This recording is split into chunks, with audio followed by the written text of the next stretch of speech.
Savourez la météo de votre région avec les saucissons Henri Raffin. Charcuterie familiale depuis 1937.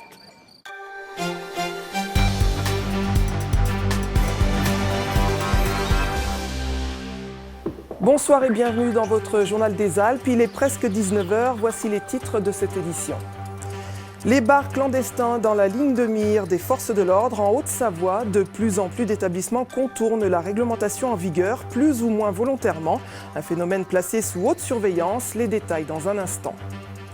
La marque Savoie, c'est d'abord un logo reconnaissable, 4 pétales rouges qui distinguent les meilleurs produits du terroir et un savoir-faire spécifique dans les deux Savoies, un emblème notoire garanti d'origine.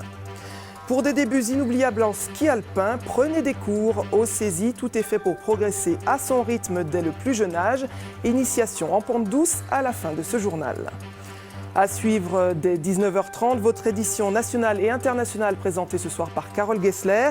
Au sommaire, à Mulhouse, délicat exercice pour Manuel Valls. Le projet de la réforme du travail s'annonce corsé. Matignon promet de privilégier le débat pour éviter le recours au 49.3.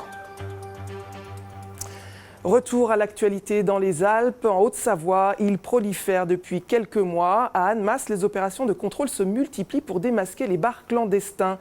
La police traque les exactions de certains professionnels ou encore les lieux associatifs qui contournent la réglementation sur les alcools forts. Reportage Serge Voret et Ariane Combe. Avenue du Gifre à Annemasse, un quartier très fréquenté par la communauté turque de la ville. On y construit d'ailleurs actuellement la future mosquée. Mais à proximité, les bars dits associatifs faisaient surtout du business au mépris des règles de la concurrence, puisqu'elles ne payaient pas de TVA, voire aussi de l'hygiène. Ça, c'est pour le meilleur des cas. Mais dans d'autres coins de la ville, on était bien au-delà de la simple arnaque fiscale. Certaines associations ont accueilli des délinquants, d'autres associations étaient prises en main par le banditisme et ont fermé pour cette raison. Beaucoup d'entre elles posaient des problèmes de troubles à l'ordre public, notamment aux riverains, et les doléances étaient très fortes. Ce restaurant se transformait par exemple à 1h du matin en bar associatif avec la possibilité d'accueillir du monde toute la nuit. Dans cet autre lieu, outre qu'on y fumait la chicha au mépris de toutes les règles de sécurité, on y accueillait d'étranges clients aux fiches S. Mais le pire a été atteint dans celui-ci, sur la commune de Gaillard, où un règlement de compte sur fond de trafic de tabac avait conduit un individu à être séquestré et à subir des actes de torture. Bref, un bilan très lourd. Ça représente l'équivalent de 2 à 2,5 fonctionnaires toute l'année, en permanence, qui pour une thématique en termes de sécurité, une petite thématique, c'est très cher payé en termes de... Mais c'est parfaitement nécessaire au regard des enjeux important ici sur la zone frontière. Au total, 145 délits constatés, 27 établissements impactés en 14 mois et une image sérieusement écornée, celle du bar associatif dont la convivialité était loin d'être le maître mot. Un poste supprimé, un licenciement prononcé. La nouvelle n'est déjà pas très agréable, mais lorsque le tribunal administratif annule le licenciement sans ordre de réintégration, là, la situation peut virer au cauchemar. Plus d'emploi, pas de chômage, c'est le casse-tête que vit une pas tout à fait ex-salariée de la CCI depuis presque un an. Explication Nathalie Rapuc et Cédric Lepoitvin. Ni salaire, ni allocation chômage. C'est l'enfer que vit Marie-Pascale depuis 11 mois. En novembre 2013, des restructurations démarrent dans les chambres de commerce et d'industrie Rhône-Alpes. Cette employée apprend que son poste est supprimé et qu'elle est licenciée. Elle saisit alors le tribunal administratif, l'équivalent des prud'hommes dans la fonction publique. Son licenciement est annulé, mais sans obligation de réintégration. Je me suis vraiment retrouvée dans un vide juridique quelque part et du coup je m'attendais vraiment pas du tout à ça et aujourd'hui voilà, je me rends compte que on peut se retrouver aujourd'hui dans une situation, dans un imbroglio juridique qui fait que votre situation n'existe pas et vous vous trouvez privé de tout revenu. Sans revenu depuis juillet dernier parce que le juge a pris sa décision pour vice de forme, une pratique courante. Le juge administratif examine d'abord tout ce qui a trait aux conditions dans lesquelles l'acte a été pris, donc la forme, la procédure, la compétence de l'auteur de l'acte, pour ensuite, le cas échéant, si nécessaire, se concentrer sur le fond. Dans cette affaire, les causes du licenciement n'ont pas été jugées. Malgré l'annulation, un nouveau licenciement a été prononcé en septembre. Retour à la case départ, plus 4 mois de carence avant de toucher le chômage. J'ai eu le sentiment de me sentir coincée en fait, parce que voilà, je me suis dit j'aurais pas dû essayer de faire valoir ce que je pensais juste, parce qu'au final ça s'est retourné contre moi. Aujourd'hui, elle veut tourner la page. Soutenue par sa famille, Marie Pascal vient d'obtenir un master management de la fonction achat pour travailler dans le privé. Alors que la grève des cheminots est encore d'actualité jusqu'à 23h59, une autre nouvelle est venue assombrir le tableau des offres SNCF dans la région. Dès cet été, fini les trains de nuit vers les vallées de l'Arve et de la Tarentaise. Arrêt des liaisons Paris-Saint-Gervais et Paris-Bourg-Saint-Maurice à compter du 1er juillet. Les détails avec Joël Serroni et Jean-Christophe Solari. Les trains de nuit dans le collimateur de l'État français. Sur les 8 lignes nocturnes existantes, la SNCF conserverait l'exploitation de 2 d'entre elles seulement, Paris-Briançon et Paris-Rodez-La Tour-de-Carol. Les 6 autres, estimées non rentables, seraient ouvertes dès le mois de juillet à la concurrence, avec un risque de voir ces liaisons abandonnées. C'est le cas du Paris-Saint-Gervais et du Paris-Bourg-Saint-Maurice. Selon le secrétaire d'État au transport, ces trains de nuit acheminent 3% des passagers, mais représentent 25% du déficit des trains intercités. Chaque fois qu'un voyageur emprunte un train de nuit, la collectivité publique paie 100 € de subvention. Depuis vendredi, les réactions d'usagers ou d'élus savoyards sont nombreuses. La décision a été prise sans aucune concertation selon les députés de Tarentaise qui ont demandé au gouvernement de surseoir à sa décision. Il y a des utilisateurs et il y en a d'autant plus qu'il y a assez peu de communication et de promotion de fait autour de ce type de moyens de transport pour rejoindre la Tarentaise. Et je ne suis pas sûr que nous sommes et que le gouvernement et la SNCF se sont donné toutes les chances de bien les faire fonctionner. Pour l'ancienne vice-présidente au transport de la région, députée PS de Savoie, le gouvernement a le mérite de poser les vraies questions. Quand on a une baisse, comme on a pu constater, de 25% depuis 2011 de la fréquentation globale, ça veut dire qu'on ne correspond pas totalement non plus à l'attente. Quand on a des déficits qui sont des déficits principalement centrés sur ces intercités, il faut se reposer des questions. Un pavé dans la mare lancé par le gouvernement alors qu'un mouvement de grève perturbe depuis 4 jours le trafic ferroviaire en Rhône-Alpes et que les vallées alpines sont saturées par le flux des vacanciers. Alors revenons sur ce sujet avec notre invité William Lachenal, bonsoir. Bonsoir. Vous êtes président de l'Association européenne pour le développement du transport ferroviaire et vice-président de l'Association du rail Dauphiné Savoie-Léman. Alors 9 mois après la sortie du rapport Duron, il est mis à exécution, on peut lui dire que c'est un coup dur. C'est un coup dur, d'autant plus qu'il n'y a eu aucune concertation. Et la problématique pour nous est beaucoup plus large parce que ça rejoint les trains intercités également. Sachant que, pour expliquer, c'est qu'en France, il y a les TGV, les trains intercités qui sont les trains qui relient les grandes villes en dehors des TGV, et puis les TER qui font que la région. Alors quel impact ça peut avoir sur la région et sur la zone concernée ? C'est un impact très important au niveau principalement touristique, puisqu'on est une première région touristique de France. Et le problème pour ces trains-là, c'est que la SNCF a tout fait pour qu'ils coulent, et que le prix du sillon pour faire circuler ces trains est le plus élevé du monde. Il est de 23 € en France, alors qu'il est de 15% dans le reste des pays européens, notamment en Allemagne. Donc c'est ça qui plombe un peu les finances de ces trains, quoi. Ce sont des lignes qui ne sont pas rentables, c'est la principale raison. Certaines lignes ne sont pas rentables, mais celle dont vous parlez, surtout celle de Saint-Gervais, l'est. Donc le problème, c'est qu'elle est mal exploitée. Les trains, on peut réserver que 48 heures avant. Le matériel est complètement obsolète, il n'a jamais été modernisé. Donc tout ça fait que... Et le fait que beaucoup d'entreprises privées s'intéressent à les faire, ce qui prouve que ces trains, ils peuvent être équilibrés au point de vue budget, voire même être rentables. Alors justement, si la SNCF abandonne ces lignes, quelles pourraient être les alternatives ? Le privé, des prestataires étrangers, comment ça pourrait se passer ? Il y a le privé. Il faut savoir qu'il y a des sociétés comme Transdev, qui est la filiale de la Caisse des dépôts. Il y a des sociétés comme Tello, qui exploitent déjà le Marseille-Milan. Il y a des sociétés comme Alex, et il y a des sociétés, il y a même les chemins de fer russes qui sont preneurs. Ce qui est pour vous dire que si même les Russes s'y intéressent, c'est qu'il y a un intérêt, il y a du potentiel. Merci William Lachenal. Donc dossier à suivre d'ici cet été, puisque les trains sont annoncés pour être supprimés à partir du 1er juillet. Merci. Merci beaucoup. Un référendum pour le projet Notre-Dame-des-Landes. L'idée attribuée à François Hollande pourrait-elle être appliquée au projet du Center Parc de Roibon dans l'Isère? Dans la commune où cohabitent les pour et les anti, cette solution est loin de faire l'unanimité. Tiffaine Honoré et Didier Alban. À Roibon, le temps passe et le projet n'avance pas. Toujours les mêmes affiches accrochées aux façades et la colère des habitants qui monte, surtout quand on leur parle de référendum. Le temps des discussions a trop duré. Il n'y a pas lieu, il y a des lois, il y a des justices, il y a des politiciens qui sont là, soi-disant, pour défendre le projet, mais on ne les entend plus.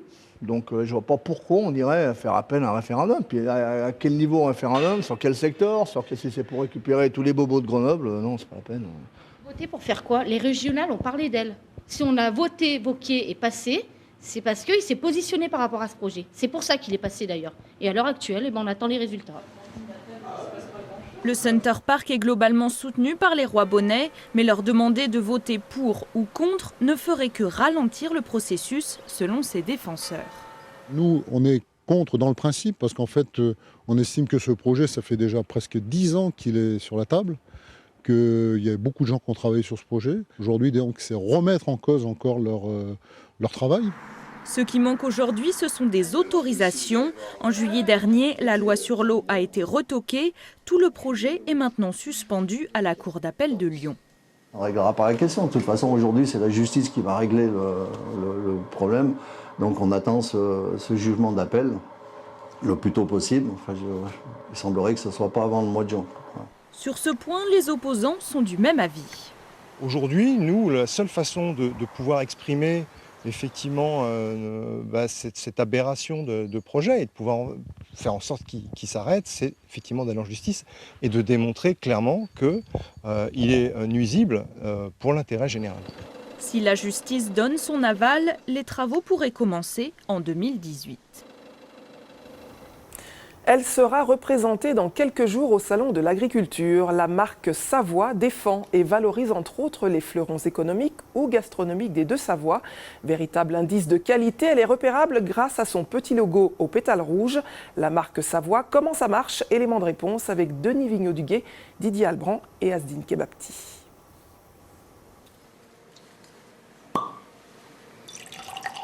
Charles-Henri Gaillet est président du comité interprofessionnel des vins de Savoie. L'an passé, les producteurs ont donné naissance à un nouveau produit, le crément de Savoie AOC, qui dans les semaines qui viennent recevra inévitablement l'agrément de la marque Savoie. Les différents producteurs qui adhèrent à la marque Savoie vont bien sûr mettre en avant leur crément et mettre en avant la marque Savoie avec, et cette nouvelle production savoyarde dont on est tous fiers. En plus, les consommateurs, eux, sont attentifs aux différents produits de Savoie qui sont complémentaires. Rien ne va mieux avec un bon fromage de Savoie qu'un bon vin de Savoie, par exemple, ou une bonne charcuterie. Donc la complémentarité, elle est de mise. Il n'y a même pas de question à se poser là-dessus, quoi. C'est en 1974 que les chambres consulaires et les conseils généraux de Savoie et Haute-Savoie créent l'association Marque Collective Savoie pour valoriser les fleurons de l'agriculture savoyarde. Il peut s'agir de produits agroalimentaires ou non alimentaires, de services et même d'entreprises, comme par exemple des restaurants. Mais pour y adhérer, il faut répondre à des critères d'origine et de qualité spécifiques au territoire des Deux-Savoie, et des contrôles sont effectués régulièrement par une commission qualité. On va définir ce qu'on appelle un plan de contrôle et régulièrement, il y a un audit par un cabinet extérieur, un cabinet d'audit qui viendra contrôler le bon respect de la charte qui a été définie sur le produit et sur l'entreprise adhérente. Soutenir et accompagner des produits savoyards dans leur volonté de s'élever vers toujours plus de qualité, c'est la philosophie qui a présidé à la naissance de Marque Collective Savoie. Pour les créateurs de la structure, cette démarche s'avère efficace et pérenne.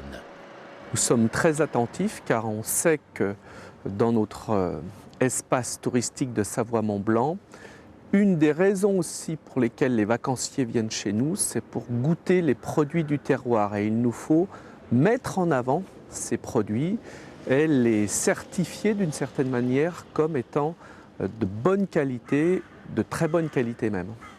Une réflexion est menée actuellement pour rapprocher et peut-être même pour fusionner dans un avenir proche la marque Savoie avec Savoie Mont Blanc, la structure spécialisée dans le développement touristique. Là encore, il s'agirait de faire jouer la complémentarité et de mettre en commun les atouts.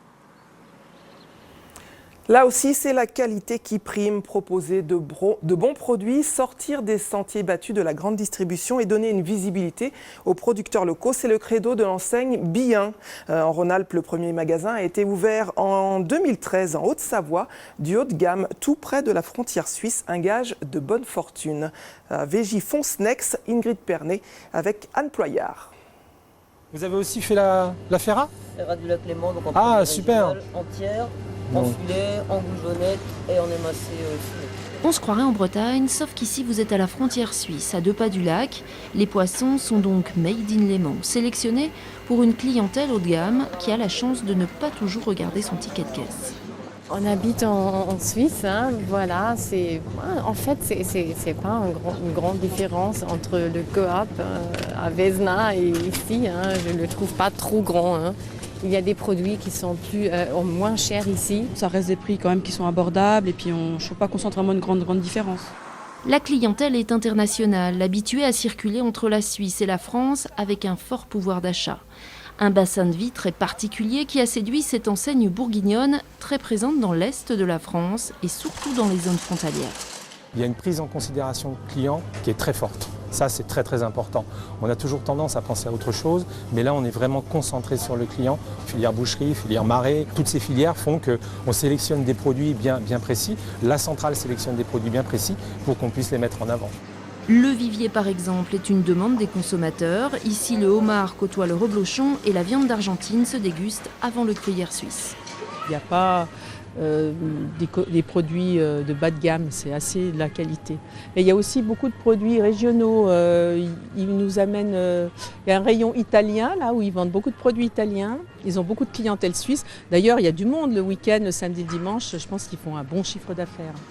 Pour les chiffres, vous repasserez. La direction ne communique aucune donnée, mais parle volontiers de son esprit famille. Là aussi, c'est très tendance, version famille recomposée, paxée avec la grande distribution. Le projet était dans les cartons depuis 2009. Alors, le musée Saint-Exupéry va-t-il réellement voir le jour? Il semblerait que les collectivités aient enfin trouvé un compromis. Le projet pourrait se réaliser dans l'Ain, dans une maison que l'auteur a plusieurs fois citée dans ses ouvrages. Émilie Rousseau et Benjamin Métral. C'est l'histoire d'un château où grandit un aviateur célèbre. C'est l'histoire d'un passé qui pourrait devenir mémoire. Aujourd'hui, Antoine de Saint-Exupéry devrait enfin avoir son musée. C'est ici qu'Antoine de Saint-Exupéry a vécu et du moins qu'il venait passer toutes ses vacances. Et c'est ici, c'est le lieu où il convient de faire ce musée. Un musée, l'idée n'est pas nouvelle. En 2009, la mairie rachète la bâtisse pour 950 000 €, mais le projet patine, faute d'accord, faute de financement. Aujourd'hui, il suscite enfin l'intérêt de tous les élus, locaux, départementaux et même régionaux. Un musée interactif, un hôtel, un restaurant, le tout pour un peu plus de 15 millions d'euros. À Saint-Maurice-de-Raymond, on voit les choses en grand. On est obligé d'être à la hauteur du potentiel de Saint-Exupéry. On ne peut pas faire un petit projet local ni intercommunal. Il faut lui donner vraiment la dimension qu'il mérite pour exister, pour avoir une vraie visibilité au niveau national et international. Un musée, ce passionné attend cela depuis plus de 20 ans. Car dans la grange se cache un précieux trésor. Lightning P38, grandeur nature, 17-18 mètres d'un côté, 12-14 mètres de l'autre. La maquette de l'avion où disparut l'écrivain en 1944. L'été dernier, elle a été exposée et a attiré plus d'1 millier de personnes. Tous les espoirs sont donc permis. Un jour viendra où les tours opérateurs de France et du monde entier inscriront la visite du musée de Saint-Ex dans leur démarche, comme on visite la Tour Eiffel ou comme on peut visiter l'église de Brou ou le parc des oiseaux ou Pérouge. Pourquoi pas? Car comme le disait le pilote poète, fais de ta vie un rêve et d'un rêve une réalité. Au Cési, il n'y a pas d'âge pour apprendre à skier pendant les vacances. Sur les pistes, il y a de tout. Les pros qui tracent, les enfants en plein apprentissage, mais pas que. Alors comment tenir debout ou pratiquer le chasse-neige de 7 à 77 ans? Nos envoyés spéciaux Renaud Gardette et Frédéric Pasquette ont suivi un groupe très éclectique. Ils en sont à leur deuxième journée d'apprentissage. Ce groupe de 7 débutants comprend des mineurs et des un peu moins jeunes. Ils sont partis pour 5 jours de cours, 2h30 tous les matins. Pour Louise et Léana, 12 ans chacune, ce cours est déjà un très bon moyen de progresser. Quand on arrive au chalet, on est épuisé, c'est très fatigant. C'est fatigant, mais c'est bien, c'est intéressant, on apprend vraiment plein de choses. Par exemple, moi, j'en ai fait que à 4 ans et j'ai perdu toutes les bases du ski. Et là, là c'est vrai qu'on les reprend vite avec ce professeur. Il est vraiment très efficace. Forcément, qui dit débutant dit aussi quelques chutes. Mais ce n'est pas le cas de Michel, 66 ans, et première leçon de sa vie, il n'y a pas d'âge pour débuter. Je pensais que j'avais plus d'adultes avec moi. À la jeunesse, c'est beaucoup plus souple que moi-même. Est-ce que vous progressez? Voilà, au départ, je vais essayer les cours suivants, les jours suivants, de pouvoir améliorer ma position et être plus à l'aise sur les skis. Apprendre le chasse-neige, apprendre à tomber, aussi comment tourner et s'arrêter pour progresser petit à petit, c'est la base de tous les cours de ski. Pour ce moniteur, l'essentiel, c'est d'adapter ses conseils. On a des gens qui sont fonceurs, pas forcément très bons techniquement. On a des gens qui ont beaucoup de peur, de réticence, mais qui ont plein de qualités, qui sont très doux sur leur ski. Et voilà, c'est essayer à chaque fois de s'adapter, de se mettre dans la peau de la personne pour lui donner le bon conseil, celui qui lui correspond. Pour la seule journée d'aujourd'hui, près de 2200 élèves étaient répartis sur les pistes des saisies avec 120 moniteurs de l'ESF. Pour cette école, les 4 semaines de vacances de février représentent 50% du chiffre d'affaires annuel. Un rendez-vous à ne pas manquer. Avant de vous quitter, je vous rappelle l'actualité à la une de cette édition. La chasse aux bars clandestins en Haute-Savoie. Depuis quelques mois à Annemasse, le phénomène s'amplifie. Résultat, la police veille, multiplie les contrôles et les sanctions tombent. Voilà, fin de ce journal. Merci de l'avoir suivi. Rendez-vous demain dès midi pour un nouveau tour de l'actualité dans les Alpes. Tout de suite, la météo et votre édition nationale et internationale. Bonne soirée à tous. Merci.